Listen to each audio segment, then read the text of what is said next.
In the last episode, the queen read the situation and wanted to make things right in comedic way. After seeing all the light go into the king, she said that she the only one guilty for the lake event. After that, she and the concubine passed out. The episode began with the queen and the king concubine passed out. The king chooses to hold his concubine over the queen. What make a choke responding from the people around them? The cousin of the queen run to haunt her with anger motion up on his face to the king. All of that happened after the old queen decided to respect the queen wished to save the situation. Once the queen wake up, she walk into the lake to see if it get full. Believing the lake is the key to returning to her future life, she makes a desperate plan. She approaches the lake, hoping to jump in and escape the strange world she is trapped in. As she steps closer, the palace guards rush in, stopping her at the last possible moment. They hold her back, and So Yong is left frustrated and defeated once again. Her desperation grows as she begins to feel that she will never regain her old life. The queen surrenders after knowing she can't do it, but she asked one of the people that have the same height as her to get into the lake. Unfortunately, the lake wasn't ready.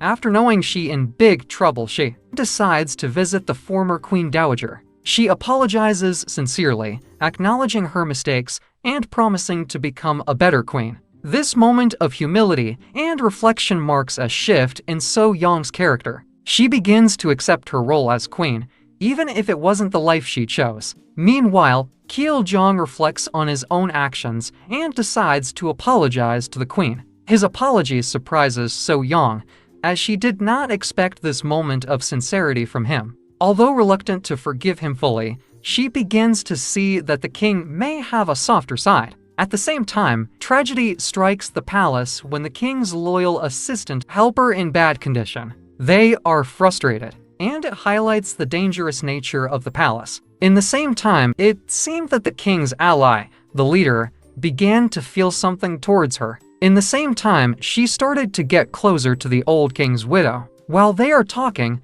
we know that the current Melkic family got rid of the previous king by poisoning him, and she explained to her that they must be strong allies because life in the palace is full of dangers. Later in the day, it was raining, and while the queen had fun playing in the rain, the king was accidentally there, and once he saw her, he started to feel something into her, cause of her spontaneity behavior. Meanwhile, the palace staff and guards are ordered to keep a close watch on the queen. They fear that she will make another attempt to jump into the lake. So Yong, however, is clever and resourceful, pretending to cooperate during the day. She bides her time, waiting for the perfect opportunity to escape unnoticed. Once the palace quiets down and everyone falls asleep, she sneaks out of her chambers. She heads back to the lake under the cover of darkness, determined to try again. Her unwavering determination showcases her desperation to return to her old life.